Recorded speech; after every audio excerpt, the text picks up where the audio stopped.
He was meant to make the ultimate return, a second act no one saw coming. Roy Orbison had the voice, the talent, and friends in the highest places.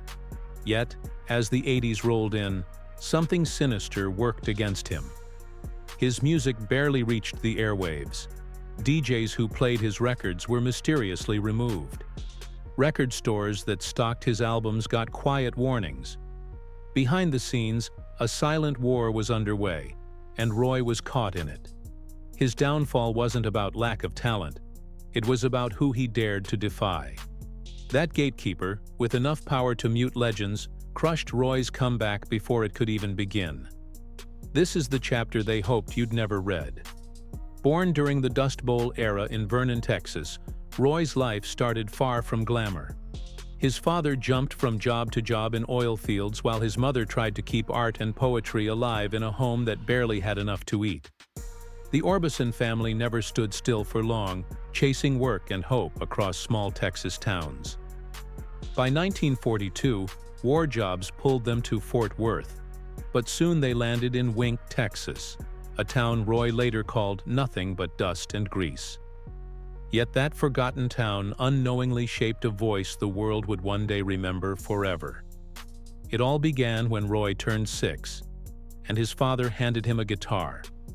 From that moment, the boy who rarely played outside found a new world, one made of chords, melody, and aching emotion. He learned from his dad and brother, and by 7, he already knew that nothing else in life mattered the way music did. Inspired by Hank Williams and Lefty Frizzell, Roy's voice matured early. Slow, haunting, and full of quiet power, his tone stood apart. Then came an eerie twist. A polio outbreak swept across Texas in 1944, and Roy's parents, desperate to protect him, sent him and his brother away. The separation at such a young age made him even more withdrawn. Insecure about his ghost-pale hair, he began dyeing it black as a child. His self-worth felt invisible, except when he sang. That voice, he believed, wasn't special. It just stuck in people's memories. Ironically, that humility became the silent force behind his greatness. By age 10, Roy's moment arrived. A traveling medicine show rolled through town, and he entered their local talent contest. When he tied for first place with a much older boy, it hit him. Strangers loved his voice too. That applause became the fuel for everything to come. Roy wasn't just singing to escape, he was singing to be seen. At 15, he was on local radio with his band, the Wink Westerners. Despite grueling jobs like painting towers and cutting steel in the Texas heat, music remained his lifeline. Eventually, the band evolved into the Teen Kings, and with a little luck, and possibly a tip from Johnny Cash, Roy made it to Sun Records where Elvis had launched. Their song Ooby Dooby became a local smash, selling over 200,000 copies. But behind the upbeat sound, a battle was brewing. Roy craved emotional ballads. Sun wanted rockabilly hits. He didn't fit the label's blueprint, and despite early success, they didn't see him as a star. In desperation, the Teen Kings toured in bizarre fashion, playing atop drive-in theaters between movies, hoping just one more person would notice. Roy threw himself into those performances, even mimicking Elvis's moves to earn applause. He later admitted, "We did everything for Cheers because we had only one hit." Those were lessons wrapped in rejection. But fate was only getting started. In 1960, Only the Lonely wasn't just a hit. It was a revolution. Initially rejected by both Elvis and the Everly Brothers, the song became Roy's defining moment. He recorded it himself, and the world instantly recognized something new. His voice didn't posture. It wept. It soared. It trembled with pain and grace. While others sang tough, Roy sang broken, and people listened. For the first time, heartbreak became a sound people wanted to hold on to. That song unlocked a series of masterpieces. With Joe Melson and Bill Dees, Roy abandoned predictable verse-chorus formats. Songs like Crying and In Dreams were built like winding staircases, unusual, unpredictable, and deeply personal. He didn't just write songs, he built emotional labyrinths where listeners got lost in the feeling. And that now iconic image? The sunglasses, the stillness, the black attire. It wasn't crafted for fame, it was armor. Roy battled crippling stage fright, and on one tour, after forgetting his regular glasses, he wore dark prescription shades. They shielded his eyes from judgment. The black clothes followed, creating a uniform that helped him disappear into the sound. He barely moved on stage, but his voice did all the speaking. George Harrison once described him as frozen marble, except for the lips. Yet that stillness only heightened the power of his performance. By 1963, he was touring with the Beatles in the UK. He was technically the headliner, but Beatlemania had taken over. Still, night after night, Roy walked on stage first and silenced crowds with the sheer force of his voice. His opening was a whisper, and by the climax, he owned the room. One night the fans chanted his name even after he left the stage. Lennon and McCartney had to hold him back from returning. Roy's life off stage reflected the same roller coaster. His fortune fluctuated wildly.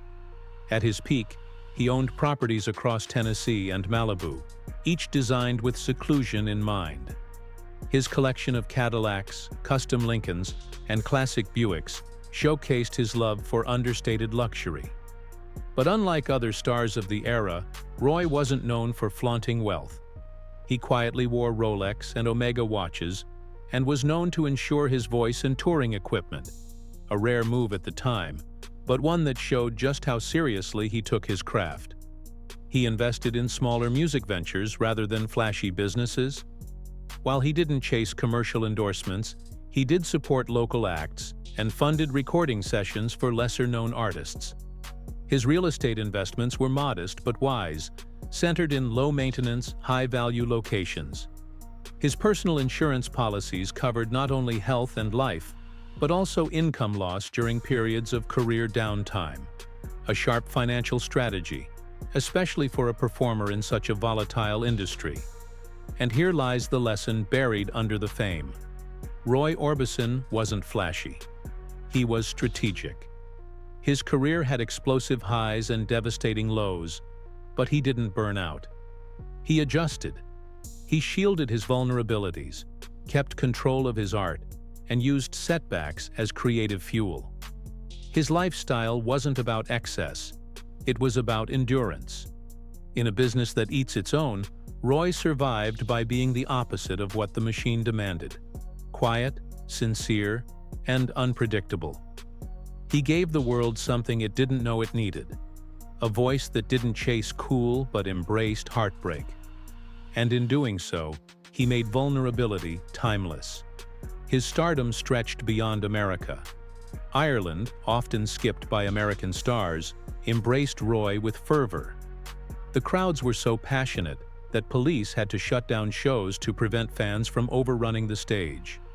Roy honored their loyalty by crossing politically tense borders and playing multiple shows in one day across different countries.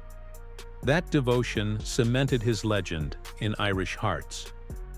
Then, in 1965, he joined the Rolling Stones on their first tour across Australia and New Zealand. Though their styles clashed, his melancholic ballads versus their raw rock energy, it worked. Roy kept pace, performing city after city. While many American acts fell to the British invasion, Roy held firm. Between 1963 and 1964, he was the only American to hit #1 in the UK twice. His secret? He didn't try to outdo others. He stayed true to his stillness, his sorrow, and his unique voice. In a world of shouting, he whispered, and the world listened. But that whispering strength began to falter in 1965, when he left Monument Records and signed a hefty deal with MGM. The move promised movies, albums, and superstardom. In truth, it became a trap.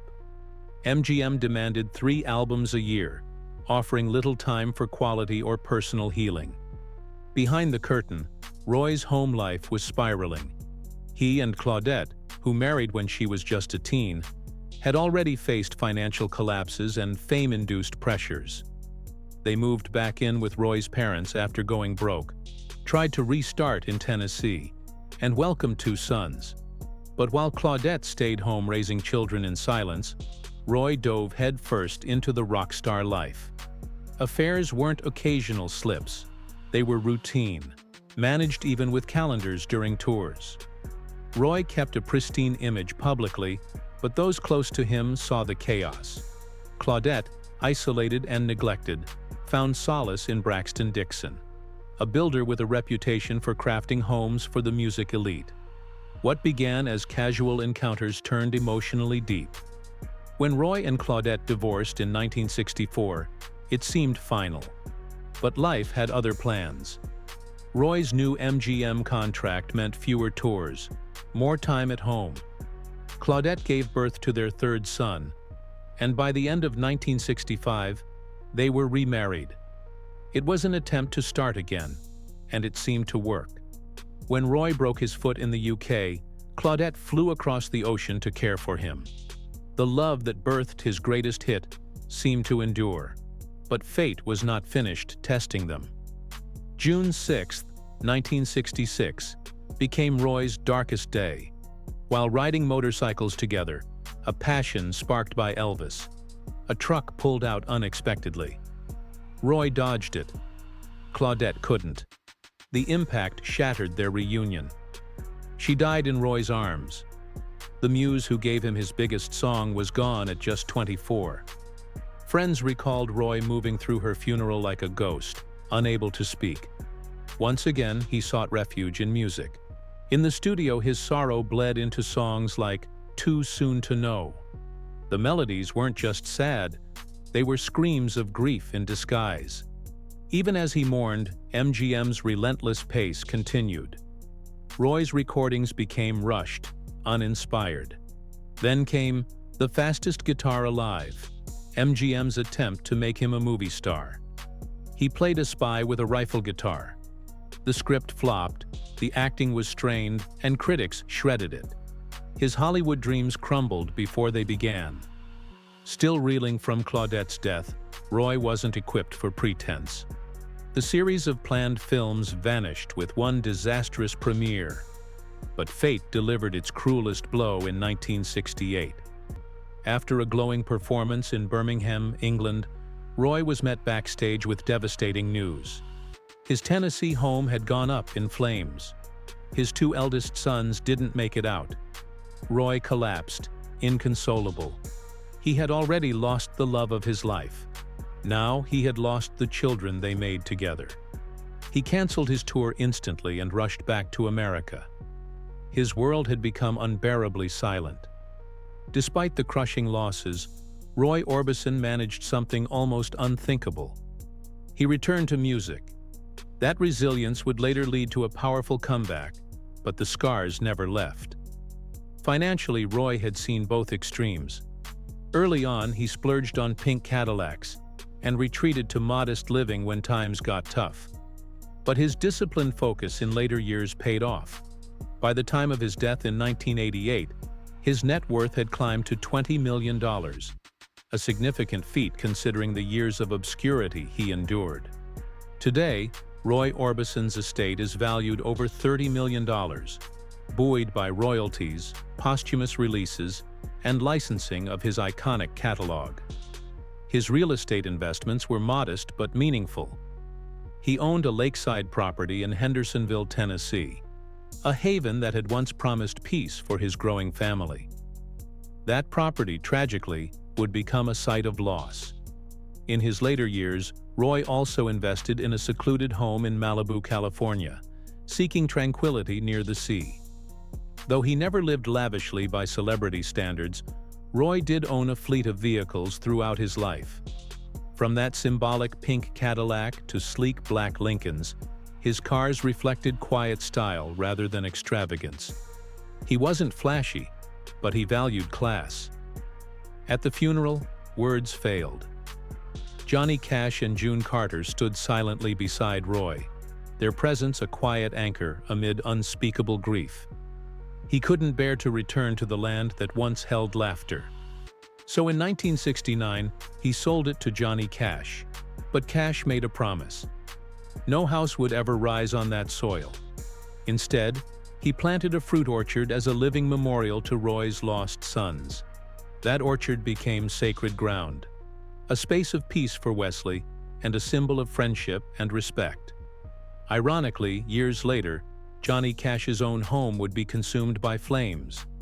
No lives were lost, but the eerie parallel cast a chilling echo over both their stories.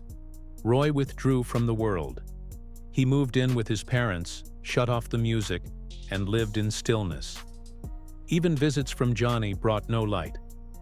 Roy sat in silence, eyes fixed on a muted television.